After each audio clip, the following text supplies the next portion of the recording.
Today we're going to be taking a look at one of the most interesting game stories to come out of the industry, and that's with Dead Island 2. Now, this game almost became the Duke Nukem Forever of zombie games, really. I mean, it has been in development for a very long time. Originally supposed to be a release back in like 2014, this game was going to be headed up by Techland, the people who created the first game, with the monumental first opening trailer that has its own wiki page. How cringe is that? But they were going to create a sequel to their monumentally high-selling Dead Island 1. It sold like 5 million copies in the first couple years. Well, their idea was they were going to add more parkour, and they wanted to really dive into the characters and what a zombie apocalypse is, because zombie games are not about the zombies. It was what they thought. They wanted to make a story about people and how this was a trigger to cause a reaction into the deeper horrors of man, which is a cool concept. When they presented this to Deep Silver, the publisher and the rights owner to Dead Island, they told them basically to pound sand where the sun don't shine, and Techland didn't take that too happily. They said, we're going to make the game we want to make, and you can go fuck yourself. And so they went and made Dying Light, their parkour character-heavy zombie game. They made the game they wanted to make, and good for them. And the team that they had working on later content for Dead Island released a semi-DLC standalone copy called Riptide, which nobody really fucking vibed with, and they moved on to do their own thing. Well, now Deep Silver was in a weird-ass state where they didn't know what to do. So Deep Silver phoned in a friend, namely Jaeger Development, known for Spec Ops: The Line, to come in and create Dead Island 2. But you see, Jaeger Development wasn't making the headway that Deep Silver wanted. The game was going nowhere. Ideas were getting mishmashed. So, they decided to send a late-night you-up text to Sumo Digital. Now, if you don't know who they are, I don't blame you. They've made a bunch of sports games and Crackdown 3. Now, as you can guess, these guys didn't really fucking pan out either. They were a bunch of weird jabronis. They had really nothing going on. And, of course, development went absolutely nowhere. Keep in mind, this game was originally supposed to be coming out in 2014. We are now in 2015 with this change of hands. So, we're in a place where this game is seeming like it's never going to come out. No one is right for this job. So being as desperate as a whore in a red light district, Deep Silver needed to do something. Well, they look over in their own internal studios and they see ye old damn Buster Studios. Now, if you don't know anything about these guys, back when the game called Homefront: The Revolution came out, THQ had a similar situation that happened with that game. You see, THQ had closed Chaos Studios, the creator of the first Homefront game, and it ended up becoming a monumental hit, a sleeper hit, one would say.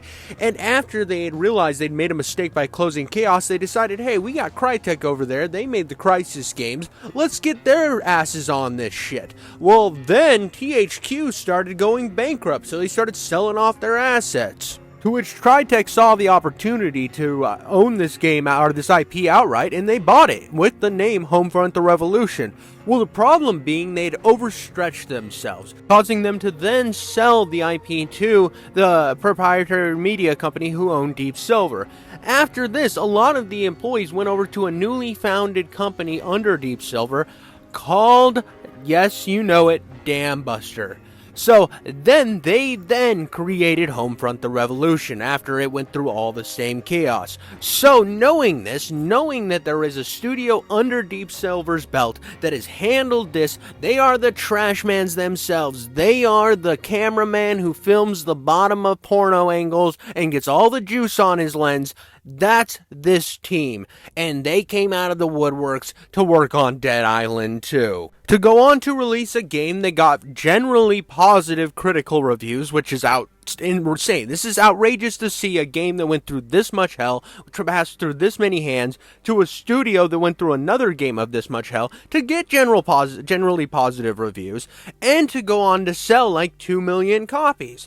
Yes, that's not the 5 million that the first game came out with, but during the span of this time, and all the ups and downs of the media controversy that this game went through, I don't see that as a giant L in the face of this whole game game development. I see this as a huge win. And it shows that if you take a game and work on it consistently and don't push something out before it's time to be ready, you can still get generally good sales and get a game that people talk about fondly. But where's my opinion in this? What is my thoughts on the game? Well, here we are today at another King Jiffy Coats retrospective, and let's start it out right. Let's start at the very beginning. Now, I'm going to be 100% honest with you. That is what I do. I pull my pants down and let you see my micro penis for the man I am. I am 100% real all of the time. No matter how jumbled my videos come across, at least I'm honest with you. And when I say that I was unsure about this game in this opening cutscene, I was goddamn unfucking sure. It's like when you're checking out a chick that's way down the way, right? Like 50 yards out, and you're like, damn, she's pretty hot. And then the closer that she gets, the more she looks like a meth head, and you're like, everything I thought before was a lie. We've all been there. You know it. I know it. Same thing goes for you women. When you think you see a hot guy, and the closer he gets, the more you realize that he lives at home with his dad in his basement. The reason I am saying all this, because this opening cutscene hit me with all of the traditional millennial character design. You have the Asian chick with the missing leg, where she's got one of those like cool running legs, you know, the ones that they use in the like Special Olympics. I think they're sick. They make you like faster. If I lost my leg, which I don't ever want to do, I want to get one of those. You then get the token white guy, who in this case is a firefighter, which I honestly was like, well, at least they didn't make him like a fucking pencil pusher, which I feel like a lot of games are making. Then you get the muscle mommy, which I did have to say that she was like Abby built, not too manly built. I was like, okay, at least she's not like a fucking Incredible Hulk or some shit. Next, you get old Lenny Kravitz. That's what I'm gonna refer to this guy for the rest of the video. He looks like fucking Lenny Kravitz, like base original Lenny Kravitz. I have no problems with this dude. I think he looks cool. I like his design. But then you get the tattoo bitch, who looks like she gets angry at every protest that goes on during the week and just wants you to know how edgy she is. I made sure to show her falling out of a box twice, just so you really get the vibe of how cringe this woman actually is. And lastly, a guy that I showed a little bit earlier and forgot to mention because he was so fucking stupid, basically a 6ix9ine knockoff.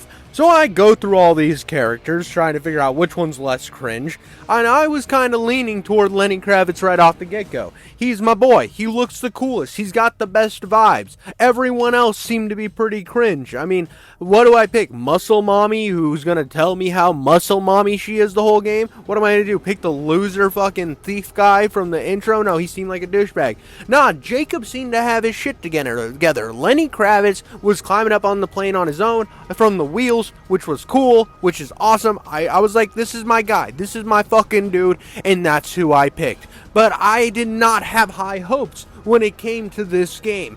But I am not going to lie to you when I said that when this game started and you wake up in the broken plane crash, bloody and beat up, I wasn't at least interested. You know, when I started thinking about it after the whole character creation and how I built into this, I remembered that this takes place in LA.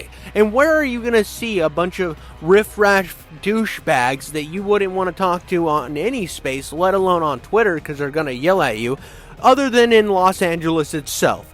And it made sense for me, and my suspension of disbelief was firmly engaged. Now, I only played this game one time. I played through one playthrough, so I haven't played as all the different characters. I love you guys a lot, but I don't love you that fucking much. I have a wife, a job, and a kid on the way. I do not have time to play this game fucking 8 goddamn times just so you can get a full rundown of each individual character. The one thing I do know is right away I found Lenny Kravitz to be a very intriguing character. I like his British accent, which most of the time I fucking hate British accents, but I like his vibe. He's got like some swaggity doodle, some Resonator 5000 going. He's got all the skibbity, baby. And I enjoy the moments where he speaks on screen, which most of the time when somebody's constantly fucking yapping, I'm annoyed, but I enjoyed his rhetoric throughout the game. But shortly after you have gone through the hell of getting through this wreckage of a plane, you meet one of the most important characters of the game, or one of the titular ones. The white chick in the middle who is semi-hot, her name is Emma Jaunt.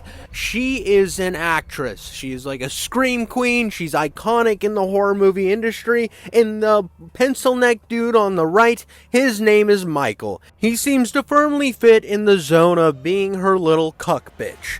little bitch-ass assistant that just wants her to spank him so bad. But you tell them to go on their merry way, and you deal with the survivors who are stuck here against the plane, because that's one thing I had to say about the character that you play as in this game. He seems to have a good amount of empathy. As much as he also wants to make it out alive himself, he still seems like a pretty solid fucking jabroni. But this introduces you to the combat mechanics of this game.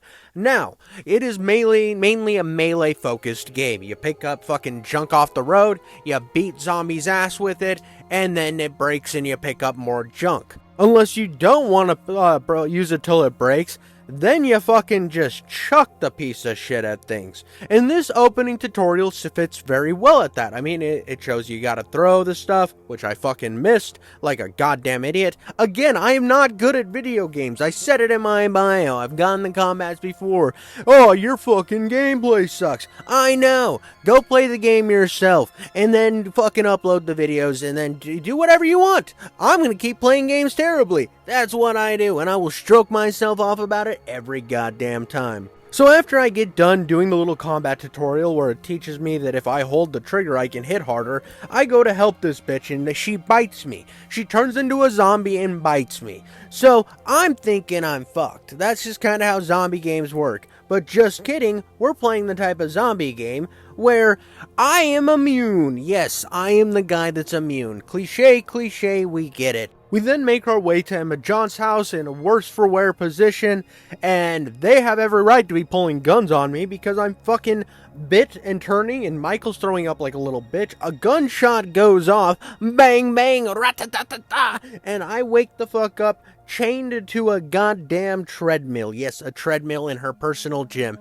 And for some reason, this house with all the windows has no problems with zombies. That is something I noticed right off the fucking gate. These zombies just don't know how to get over their walls. Yeah, baby, we're worried about building a wall that's like 80 fucking billion feet tall down by Mexico, but we're wrong. All you need is like a fucking chest-high wall, and people can't get over it. That's just how things are in the real world, according to Dead Island 2. One thing that I have seen a lot of reviewers kind of mixed on in this game's reception is the characters. Now, at points, I do agree with some of them, but I have to say that when it comes to Emma, her assistant, and the dude from Dead Island 1, which I don't know his name, but I haven't played Dead Island 1, so maybe that's the problem, I find their dynamic incredibly interesting. I like that Emma had held a candle for this guy in the past, and they had this kind of torn relationship that he's now wandering back into her life. I like that Michael is overly protective of her, even though he really lacks the wherewithal to be able to protect her in a meaningful way. I find this dynamic incredibly interesting in this core group. Now, some of the characters later, I don't find interesting at all. I find a lot of what they're doing to go nowhere, and to be really unsubstantial to what I feel is the greater story at hand. But I did have to say I loved this original core group of people, and I do like a lot of the quirky individuals you will meet along the way, which we will get to a little later. I do have to say another great character in this game is Los Angeles as a whole. These guys really understood what they were doing, and with this game originally going to be called Dead World instead of Dead Island, it makes a lot more sense. Being called Dead Island 2 when you're not on an island, though, fucking mega cringe. And while we speak about cringe, the first real boss fight you have is against this giant wedding muscle mommy. Now, I don't understand what's going on with these developers where they just want a woman to beat on them. It just is a little weird to me where they're making women look like fucking the Macho Man Randy Savage. But it's just something that is constantly popping up, and this isn't like a modern thing. People will tell you it's a modern thing, but you go play like Darksiders 2 or a bunch of other games from the early 2000s, you will realize that this has been a constant thing where I just know that there's some small little men over in California that are like, I just want a woman that can pick me up, which is like fine, but you also got to keep it in like a realistic realm of there is no woman this big. Ever. This is just a man. This is a man in a dress. And maybe it is actually a man in a dress, and I don't want to be offensive. It would be a woman. It's a woman. I apologize. but this was a little cringe. It just kind of is more of that cringe from the early character selection. But I do have to say that is really the only time where I had one of these moments where I was like, come on, fucking really? We're doing this really right now? And that's my rant for this video on cringe shit, because happily, this game provides throughout the rest of the campaign. And I have to say that this world is well filled out. It is gorgeous. It is fun. You are constantly having these insane cool fights throughout all of the streets of Beverly Hills, the shores of Venice Beach, the sewers under the city. You go all over Los Angeles, and each place, each individual zone is breathtaking and amazing, and this game looks really freaking good. Now, is it like the graphical masterpiece of the next generation? We're in the next generation, is it great? No, it's not that. But I could give a fuck less about Peach Fuzz rendering. What I care about is a game that functions well and looks decent enough to where it doesn't look like shit. Another thing, like I said, the odd characters you meet keep this game a truckin'. One of the first guys I meet was this rock star who wasn't wearing anything but a leather vest and fucking Speedos. And I end up doing a little quest for him because I'm trying to find Michael, because Michael just dipped the fuck out. No one knows why, which leads me to terrorizing my way through a movie studio. And again, a lot of people might say that this off-the-cuff goofy character world that Dead Island 2 lives in might seem unrealistic. But again, I have to remind you what Los Angeles is. It is the biggest place of all the cringe. I mean, Mark Ruffalo lives there, and that dude is constantly being one of the most cringy individuals on earth. Seth Rogen, another one. Do I enjoy their work? Absolutely. Do I enjoy them as people? Not fucking really. I find them to be annoyingly cringe. But these people are what encompasses all of Los Angeles. So when I'm playing a game that's set in LA, it's going to have annoyingly LA people. I'm going to run into fucking drugged out, drunk rock stars that can't tell what fucking time of day it is. I'm going to be terrorizing my way through goofy fucking movie sets. That's what you're going to do in Los Angeles. People didn't really have a problem with this when they're playing Grand Theft Auto 5, but I have seen complaints about that when it comes to Dead Island 2. Now let's talk about weapons. This game really sits on a tiered weapon system. Another thing that in a lot of games I have found incredibly annoying, if it is not implemented right. I feel this game implemented this correctly. You see throughout the game, the further you become as a zombie slayer, you will get better weapons. You'll start with your fucking bullshit no abilities to upgrade them. Then you'll get the green ones, which you can add lightning and explosion blast to. Then you get blue, which is a little bit better. Then you get your final purple tier, because purple is obviously the greatest color, and if you disagree, I fucking hate you. I'm just kidding, and if you've made it this far in the video, let me know in the comments down below. What do you think? What's your favorite color? Or if you just fucking hate me, be like, I fucking hate you. And leave a like or dislike while you're down there. And either way, subscribe to my channel, either if you want to hate me or love me. You'll find something from subscribing. Eventually you do get to this one zone of the movie studio where it has a giant spider that spits acid, which is actually just water.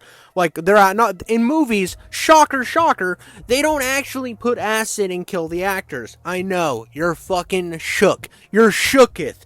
But I fight this giant fat piece of shit. I don't know what Boogie2988 is doing in this game, but he needs to be paid the money he is due for his representation, goddammit.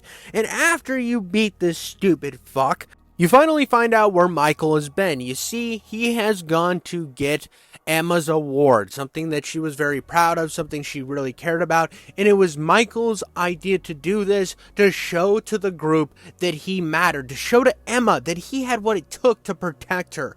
And I appreciate what they did with his character, because they could have easily made him the stereotypical weak white dude, fucking incel loser that I know a lot of games like to do, and they didn't do that. They showed him rise from the person he was, and that is good character development. I don't give a fuck what you think. I liked what they did with his character in this moment, and he's wounded. You can tell he's wounded, but he's like, nah, bro, I got this. Which, this is the one part where I'm like, I don't really buy this, because he barely fucking made it to here. We had to save his ass, and we're just gonna be like, all right, dude, yeah, fucking walk back. You can make that walk. You made the walk here. You can fucking walk back. You seem like you're doing okay. You're only fucking hobbling. But we leave his ass, and we decide to go help the guy from Dead Island 1 get some guns. About fucking time. An FPS game without guns?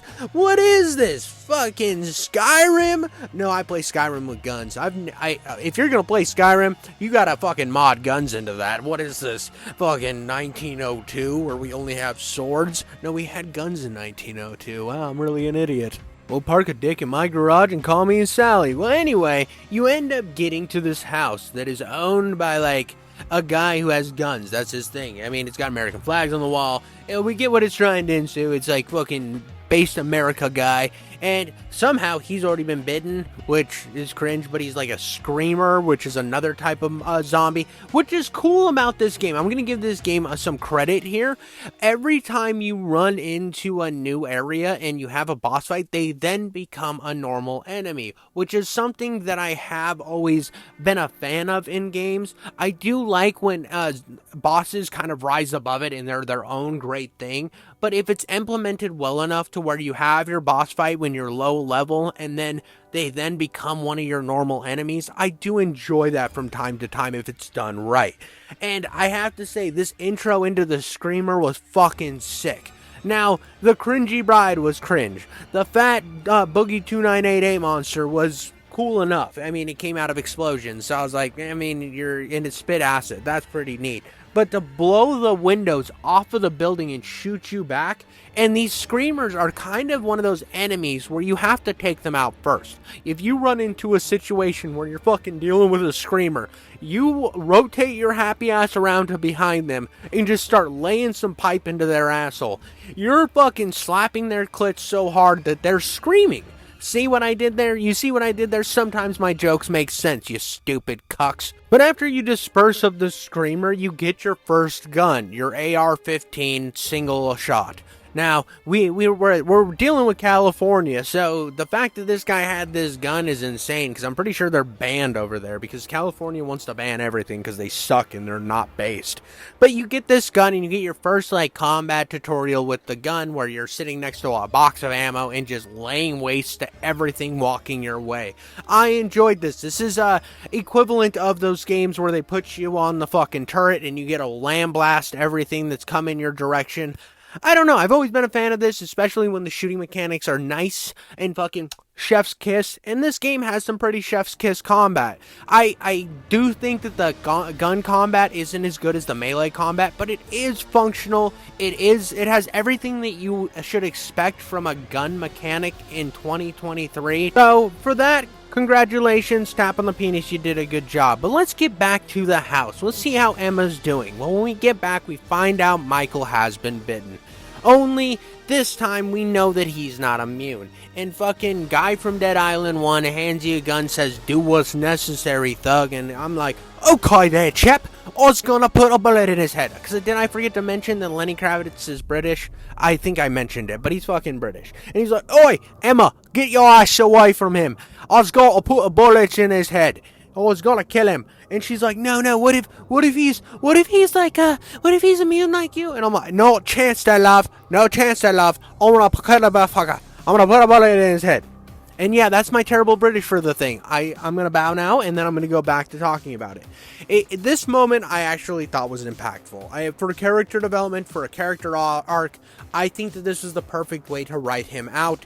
He had a meaningful death. You might say it's not meaningful, right? If you were just fucking glancing over all the nuance of what his character did, you're a fucking idiot. But what this showed to me was in his last moments, he finally proved to not only himself, but to Emma that he meant something, that he could be more than the little pussy he always was. And that is a great way to show in your final moments that you changed, that you can be better, and it's inspiring. And so when he died, I felt an emotion, not a strong one, but I felt something, and to that, a tip of the clit to you, my friends. And then I blow his fucking head off. To which in turn makes Emma emotional because she's a woman. Haha, sexism joke. But for real though, she's not happy because she just watched her best friend in the world die and kicks you out of her fucking house. Which is a logical, emotional response to that situation. I'm not gonna sit here and pretend like it's not. Even though there was like the fucking maid lady told me you need to stay. I don't trust this other guy because he seems very angry. And I'm like, I'm sorry, love, I gotta dip the fuck out. Which then leads me to the sewer. So it's my time to run in the grime, and I fucking am going through there where I end up meeting one of the most weird, uncomfortable characters in this entire game. No, not this creature that's gonna blow up because it's trying to fucking grab me. This guy who's zapping him. This guy is fucking weird. He lives in the sewers. He was in Afghanistan or Iraq or fucking Kuwait, wherever, one of the Middle Eastern wars, he was there. He was chilling and his helicopter went down and half of his face burnt off. So now he lives in the sewers, isolated from society, and he just watches movies. Mainly Emma Jaunt movies, which is kinda creepy. He's got a very creepy demeanor. The music playing when he's there is creepy, which is weird because he's actually not that bad of a guy. The game makes you feel like he's this really fucking weird, creepy guy, but he's actually a really good dude. And because I think that was one misstep this game took, is in the introduction of this guy, they may want to make you feel uncomfortable to kind of fucking, oh, it's still a horror game. It might be funny, but oh, it's got spooks. And this guy really just feels like a sad man who had everything taken away from him in the scourge of war, and now he doesn't know how to deal with society because of the way he looks. It's a Phantom of the Opera type thing, but I don't feel like the game really, at least the soundtrack of the game really made it vibe with who the character actually is. I didn't really sympathize with him until the end of the game, which I feel like is a fault of the writers of this game. He is a character that you could have made very sympathetic, and instead they made him come off like fucking Igor from Dr. Frankenstein. You wanna watch a movie with me? I don't have any friends, Mr. Frankenstein. I don't have any friends. And it's just creepy, dude. It's weird, and I wish that they would have given him a little more justice because I think there's a lot to be given in his character. Before we get to the next story section, I just want to highlight again how great this melee combat is. It is not complex, but it feels so crunchy, it feels so good, and god damn it, why is it that games don't have gore like this anymore? I felt like when we got to a place where graphics were this good, that all games with guns and action would have blood and gore like this. When I was a kid playing Doom and all these old fucking shooters and there was blood everywhere, I was like, imagine when the graphics are good, how much bone I'm going to see flying everywhere. And we don't really get to see that in the modern age, and that's a fucking crime, dude. That is something that needs to have people locked up in Guantanamo Bay, just to reopen Guantanamo Bay and lock people in it because it's a crime. But we do end up getting to this bridge where we meet this fucking bitch who's like got zombie powers too, just like me, and she's like, you need to join us, and I'm like, sorry love, I'm trying to save the world. And that's kind of the conversation you have with her.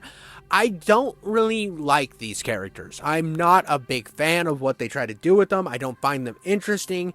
I find them to be heavy cringe, heavy fucking stupid. They just kind of exist to cause a little trouble and then to leave. And I've never been really a fan of that idea, especially when it feels like a lot of times these characters are going nowhere, especially if you've played the entirety of this game. I mean, even this interaction right here feels more as like she's a plot device than an actual character. Her whole gimmick here is, oh, you're not gonna join us, so you get to fucking fall into the hole. And then it teaches you how to use the rage zombie mode mechanics. It doesn't feel like she's more of a deep hitting character for anything more than that. Now, when you get this rage zombie mode mechanic, this is sick, dude. You are tearing through people.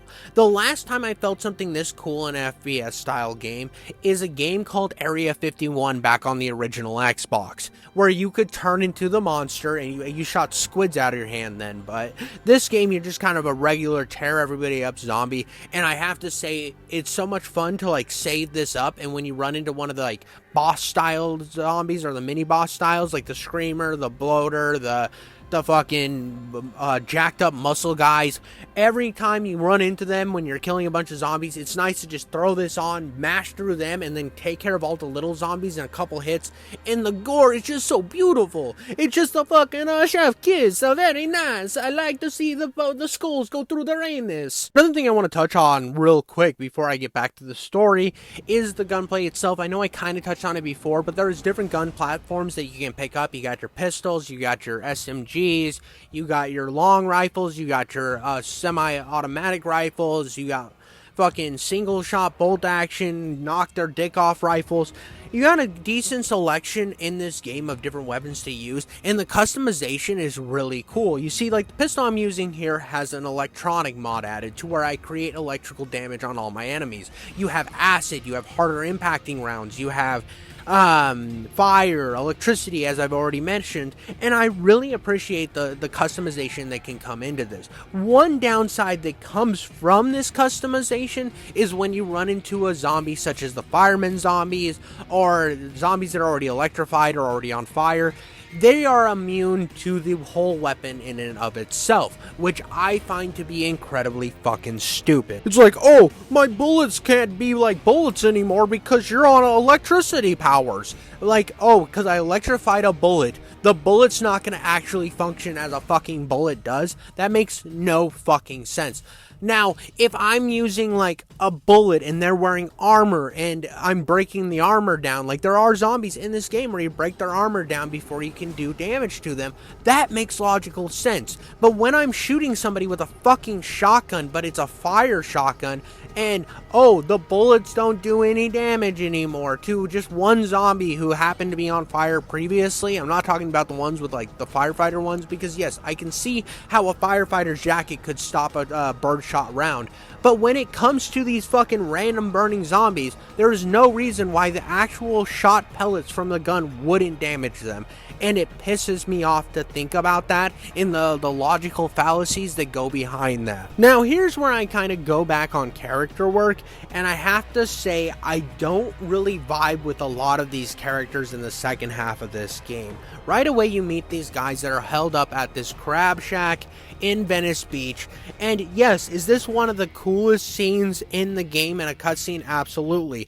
But I don't have any, impact behind it because I don't give a shit about any of these people. This is the first time I've met them. So when I see this dude get his head fucking crushed in and ripped off, making what left of his skull to look like a girl who forgot to flush a tampon, it's really not that impactful to me because I don't give a shit. And that's something where I do feel that the character writing in this game needed a little work. I felt like the first half of this game with Emma Jaunt and Michael had really great impactful moments, and it felt like these characters were just fucking shoved in so that you would have points of fucking recognition throughout the game. I mean, it's not the worst character work I've ever seen in a game, but it's definitely not the best when it comes to these later characters. I know early on, I kind of was giving other creators shit for shitting on some of the characters, but I feel like a lot of that's because they don't give credit to some of these earlier characters' fucking arcs. They're great. They're very interesting.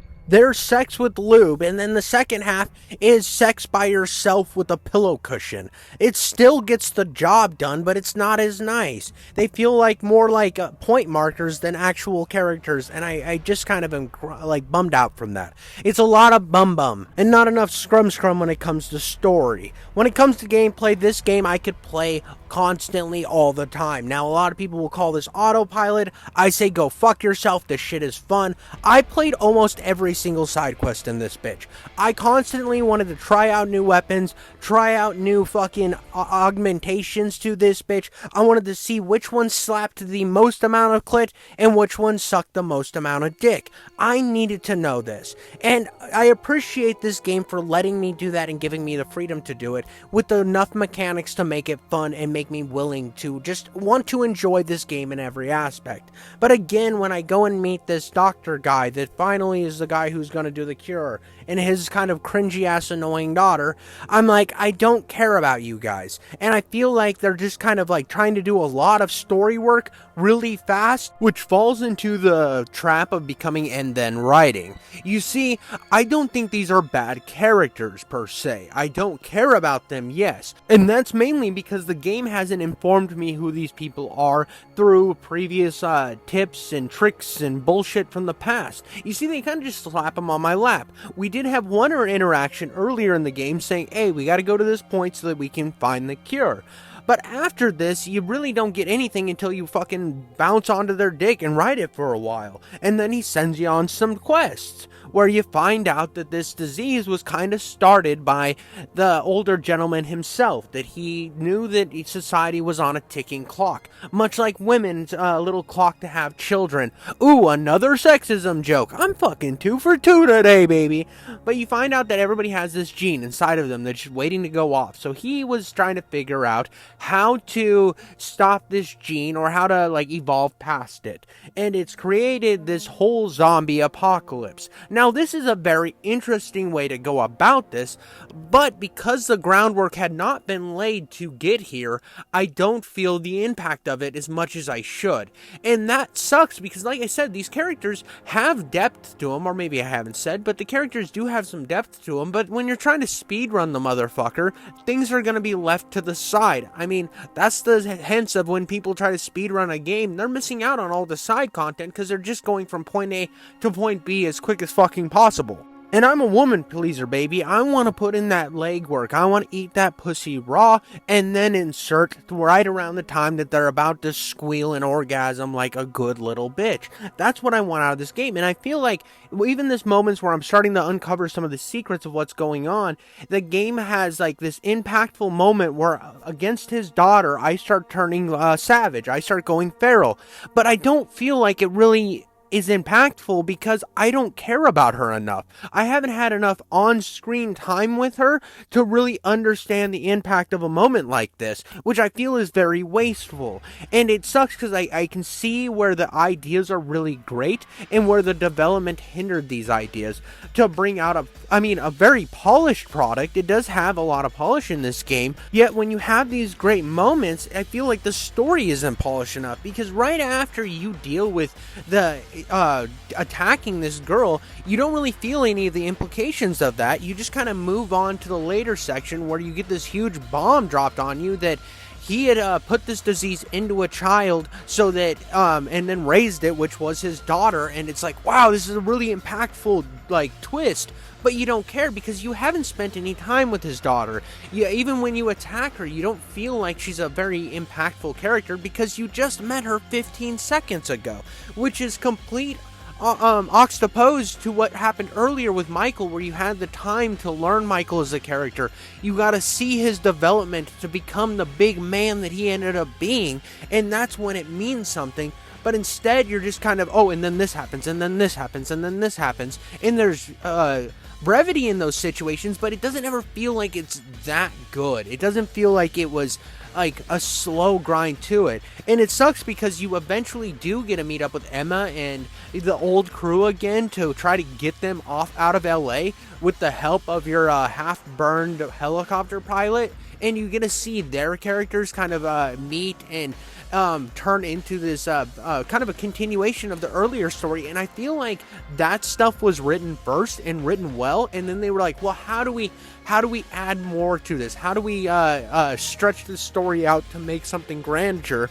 They just kind of throw stuff in, and then this backstory that's going on with this main crew is the real story. It just feels like they needed to shoehorn shit in to make it more interesting.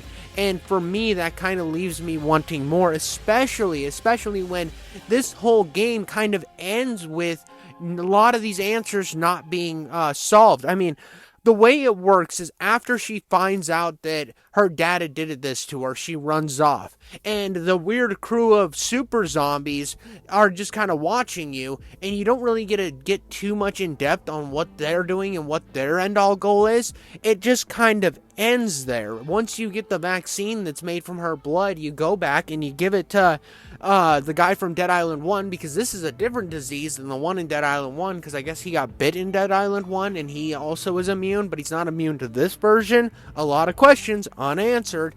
And this ending kind of left me feeling a little empty, but also wanting more, and I would love to see a Dead Island 3 really stretch out and go into detail what all this stuff is, because like I said, I feel like I missed something. I feel like there's a lot of context that isn't given here, because the whole game ends right here where you got the crazy zombies, like I said, staring at you, talking to you like, are you gonna join us? And he's like being all sorts of badass because he's Lenny Kravitz, and he's like, I don't fucking give a fuck what you say. I want to go save this girl who's ran off into hell by herself. And you tell your friends Emma and the pilot, and you say, get the fuck out of here. I'm gonna be okay. I got some shit to do. Fucking homie hands you a giant hammer and you go on your way. And it's cool. I mean, it's a cool farewell for the story with Emma and them. That is a good way to end it with their whole character arc.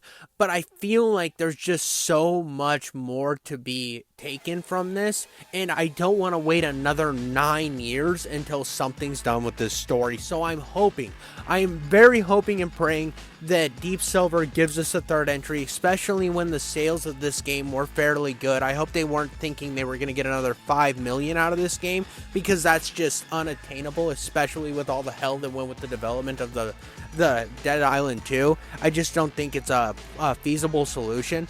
But that was kind of my thoughts on the whole story. That was my experience in the playthrough. I want to kind of go into what my thoughts are on the game itself now. First of which being the combat. Whether it's shooting, hacking, slashing, fucking, whatever you're doing, you don't need to do any fucking in this game. I know, you're let down. But whatever you're doing in this game, it's fun. It is enjoyable. I did so many random side fetch quests or go open this door quests that normally would piss me off. Normally I'd be like, oh, you want me to go get the thing? Go fuck yourself. Pound sand up your pussy. I'm gonna move on with my life. But this game, I wanted to go mash some zombies' heads in, and I wanted to try out the new weapons that I had obtained. I mean, some of these weapons are just so imaginative. There's like these brass knuckle things that explode. I mean, there's guns that just like you put acid on and watch them melt. Everything about this game's combat is fun. It is brutal. It is entertaining, and I can play it for hours and hours on end without ever paying attention to what's going on in these side quests, because some of which I didn't care. There's some that I found very annoying. There's one where you're like killing zombies for the stupid fucking like Twitter bitch, or not Twitter, TikTok bitch. She's like, I got good content for my TikTok channel, and you're like, oh cool, I almost died. Go fuck yourself in the pussy. And there's some stuff that like that where I didn't like the characters involved, but when I was actually mashing up zombies' heads and tearing through them and then like vomiting acid on them, I'm having a blast doing it. All of the mechanics in this game work fairly well. The only thing that wasn't as good as it could have been was the climbing mechanic. There was times where I would want to like try to combine things. Let's say I wanted to run and use my karate jump kick to go a little further through a window or something. It'll block you off from doing that. You kind of just jump in place, and I think that kind of limits some of the freedom that the open world allows you, especially with how bombastic it is. And I know that they probably were thinking about doing stuff like that, but the development was hindering them back, and they wanted to bring out more of a polished product to the shelves instead of trying to be really experimental. So you can see in some points that this game is very, very safe.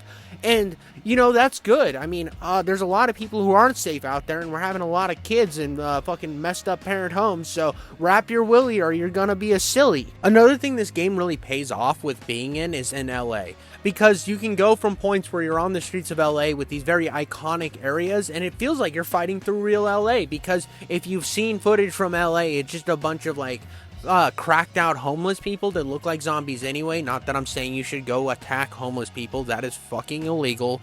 Don't be a cringe human.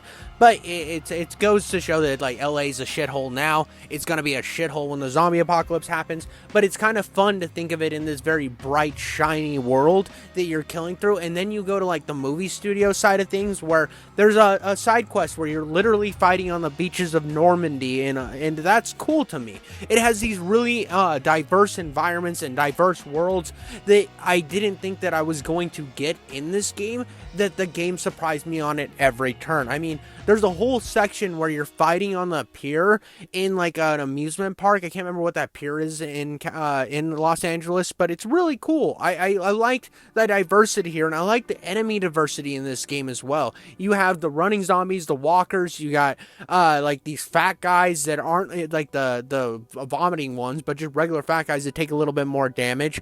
You have the vomiting giant enemies that you gotta focus on. Some of them will throw fire and vomit fire. You have like the big muscle guys.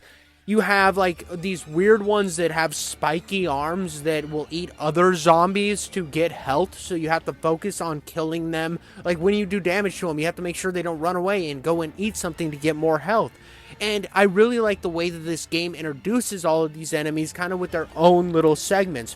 One in particular was the guy with the knives for arms. I get on this carousel, right? I'm fucking just wanting to enjoy myself on a carousel, go back to my childhood, fucking vibe with the good memories of a time long gone, and this fucking clown's running up the fucking carousel. And that's scary because like we all have like a slight fear of clowns because of Stephen King and how they've used them in media and culture for a very long time. So I thought it was a very good use of that already preconceived notion in the game to introduce this monster. And this isn't the only example of this game doing stuff like that. There's little side quests where you're gonna go find people's buddies who are like these bodybuilders. Oh, well, they're zombies, and now they have like a face behind the monster, and I like the way they do that.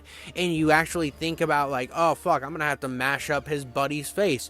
I do enjoy the little pieces of knowledge you get about the world in these quests. I just, when it came to the story, I wish that these side quests would have really impacted the main narrative a little more, because I feel like they could have used some of these side quests to build on this bigger narrative that you end up being a part of at the end of the game, instead of just shoehorning it in there. So that is like my biggest critique of this game, was the story at the end of the day.